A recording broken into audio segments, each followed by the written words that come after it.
l'envoyé de Dieu que Dieu avait prévu pour ce temps, pour accomplir une mission quelconque. Tango Josué a commis Mukolo, a rassemblé le peuple à Israël, a commis Kotal Israël, Babolamu, Oyo, Abiki, et le mot d'Antambe, Onatamu, Yazaraki, l'Égypte. Tomona makambo ebele nzambe ya salela baisraélite na ntango bazalaki na Égypte. Nzambe afrapa baégyptien na baple 10 makambo sombre esalama. Nzambe oyo asala bamiracle, akabolela bango mai, alesa bango meme mane na désert, asalela bango makambo ya kokamwa. Alors Josué abandi kotalisa bango babolamu nyonso ya Nzambe e na suka nango akonclure ayebisi bango soko lingi bosela banzambe la bino wana etali bino ngai na ndako nanga tokosalela Nzambe. Moi et ma maison nous servirons l'Éternel. Biso nyonso nde tozawa esala moto moko te oyo akolobaki ye na libota na ye bamona bolamu ya Nzambe te. Esala moto moko te oyo akotombola mosapi awa alobaki biso pena bala tobotama na tomona na biso bolamu ya Nzambe te. C'est Dieu qui te protège tous les jours. Tous les jours au pic à la bonté en Nzambe, parce que la Bible nous dit que les bontés de l'Éternel se renouvellent chaque matin. Il renouvelle sa bonté dans ta vie. Vous êtes bénéficiaire. Yabolamu ya Nzambe. Biso na mabota la biso nyonso. C'est tous les jours que nous vivons les miracles. Les mamans, vous allez à la maternité, vous retournez avec les enfants. Combien de mamans partent dans la maternité et ne reviennent pas? Basi boni bakena maternité kobota bazonga te. Mais yo Nzambe oboti bana 5. Nzambe batela yo kenda kozonga kana bango. Eza sujet kokumisa nango Nzambe. Eza likamwa ya Nzambe. Apesi yo bana pe ovando mona na bango lolenge bazokola. Tala modèle yo surveiller bango na moyi. Est-ce que c'est rendre compte un jour bakola? Mongo na mwana seni azokola. Nyonso wana eza miracle Nzambe salaka. Alors, on attend Allélo. Dieu aussi m'a chargé de venir te dire, toi qui es ici, il faut d'abord tala sima. Zonga simo tala bola mwanzambe oya salelio. Maintenant, c'est à toi de prendre la décision. Parce que Josué n'était pas dictateur. Il n'a fait que ce que Dieu fait. Notre Dieu n'est pas aussi dictateur. Il s'est dit, voilà, je me tiens à la porte et je fais quoi? Je frappe. Est-ce que Nzambe a rencontré la montée Mambalamoko Ayaka na Ebomoté? Il vient, il se tient à la porte. Il n'est pas dictateur. Josué ici n'a pas voulu faire comme un dictateur imposé au peuple, mais il a juste fait un choix. Il nous revient ce matin à faire un choix. Si nous allons servir d'autres dieux ou nous allons servir l'Éternel qui a accompli des prodiges, qui a accompli des miracles dans nos vies, c'est à toi de faire le choix. Mais les longs choisis la bonne part. Amen. Marthe et Marie. Marthe azalaki na makusa, Marie afandaki na makolo ya Yesu. Mais na suka Nzambe akolobaki Marthe ose tracasser mingi mpona makama mokili. Marie a choisi la bonne part. Toi aussi aujourd'hui, tu es devant des chemins. Il faut que tu fasses un choix. Mais Josué a dit, a vu par naïe, a sali décision, a vu décision naïe, a vu mokano, a lobi ngamo côté, a lobi moi et ma maison, nous servirons l'Éternel. Et depuis la simba qui Bible, na luki place au boye bisama que maman, yo que au sambe la bana ngana qui ne goluka mbongo na moni en côté. C'est-à-dire que Josué c'était un papa, c'est un homme. Tu es papa ici, responsabilité et spiritualité ndako na yo et ça la d'abord yo. Yo va personne charge que yo que no lugambo maman na ensemble na bana. Non. Ici c'est un homme qui prend la décision. Il dit que moi et ma maison, nous servirons l'Éternel. Tu es ici, tu es encore jeune. Tu deviendras papa demain. Tant comme papa, ndako na yo po basambele za charge mwasi na yo te. Ba papa to pepi na ba jeune onyo so yeba sa mobali ya pepa.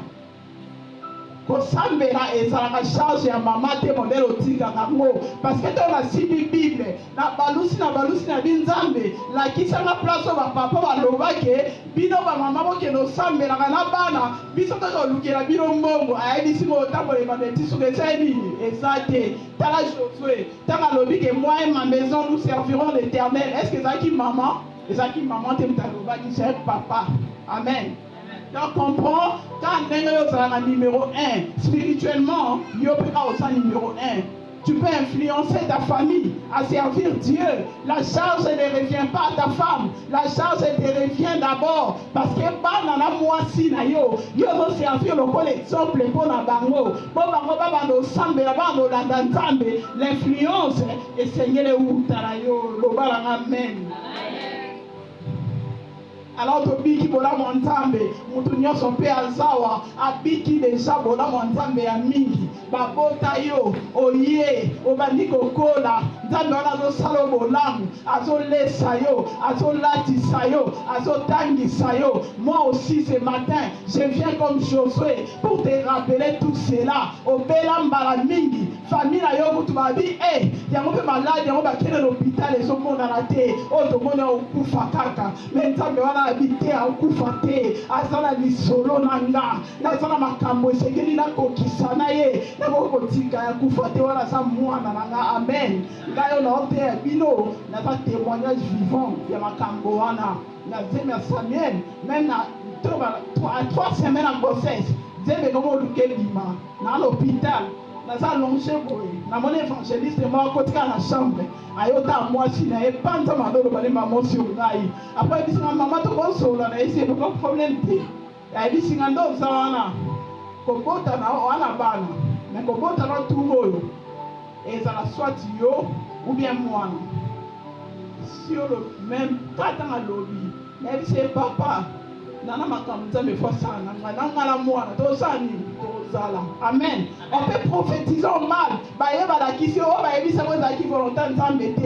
C'est la prophétie. On vient de dire ce que le monde des ténèbres prévoit. Mais nous avons la capacité au bon moment. Amen. Quand on a yebi singa, nous avons menace dans la fortement la zéro. On a père va nos kimia. Amen. Nous avons la bétoa. On y a bébé. Nous avons la tozala. Amen. Et là, il y a un bon de la peau dans l'église. Par message, je vais dire que tout le monde est saboti. Moi, je suis tikali, mais il y a ça à Koufi. Au point que non, moi, je suis dans la salle d'accouchement. Il y a un mec tout place à ça. C'est à qui n'a pas si bâti. Dimanche, je me suis dit prière de Zongi. Prophétesse, moi, et Nanda. T'as les gars à sortir. Il y a la pomme de femme en présent. Mais heureusement, il y a aussi la sagesse à beaucoup et bisanga. Il y a des kaka à ponder les pour la naï. Maintenant, on a beau d'autres à la moelle. Il y a des jours na yaka na mona c'est ok. Mais nzambo et bisanga au coup faté parce que ça m'a mossa na yo. Il y a beaucoup de na la toma de loko et bisayo. Ataba to basanga ni ndenge nini. Nzamba na mossa na yo. Amen. Au coup faté. Alors le col au coup faté choisis la bonne part comme Josué l'a fait. Dis-toi que moi et ma maison nous servirons l'Éternel.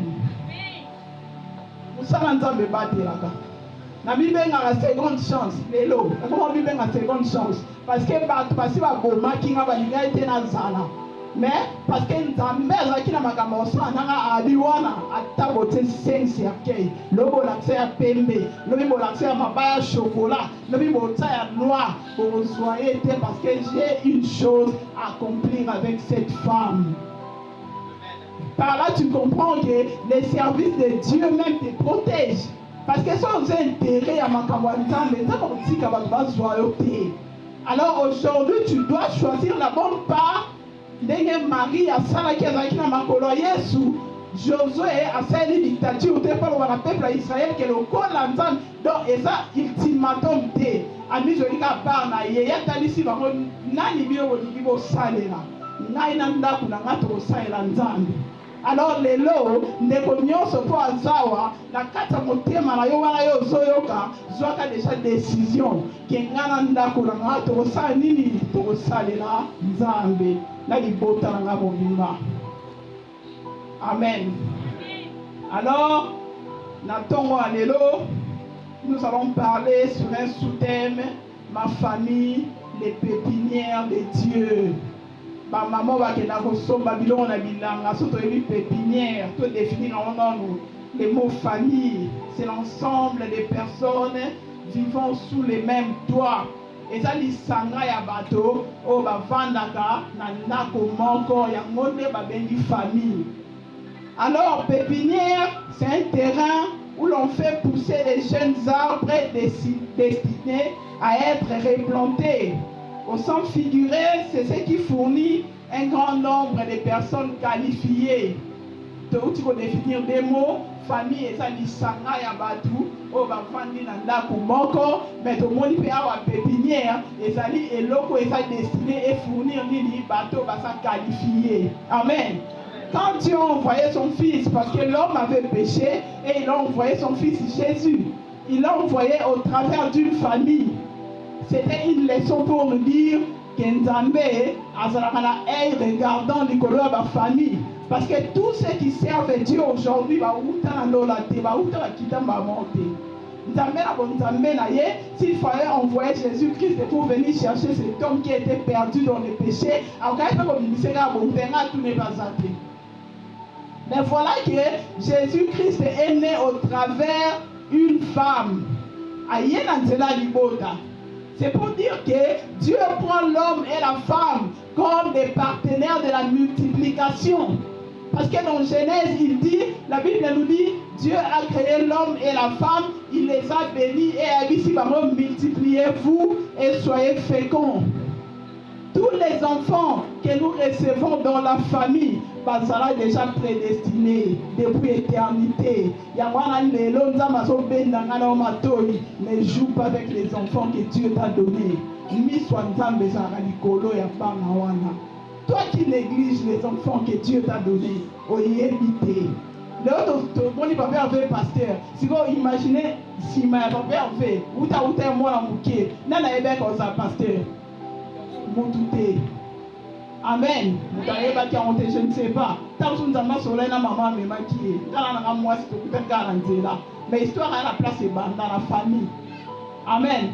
Tous ces hommes de Dieu que nous voyons œuvrer aujourd'hui dans l'œuvre de Dieu viennent au travers des familles. Et nous avons dit au travers d'une famille. Cela revient à dire que Nzambe Lissunaye et Zaralikolo ya famille. Ne blaguons pas avec les membres de nos familles. Ne blaguons pas avec les enfants. Quand je dis ça, responsabilité est à papa, na maman.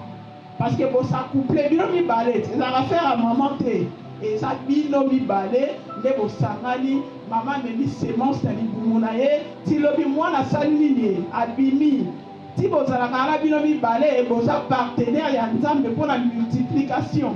Alors vous voyez que bana Nzambe a simbisa bino. Parce que Dieu parle à Jérémie, il dit Jérémie, avant que je t'eusse formé dans les ventres de ta mère, je t'avais fait quoi? Je t'avais connu, je t'avais consacré et je t'ai établi prophète des nations. Amen.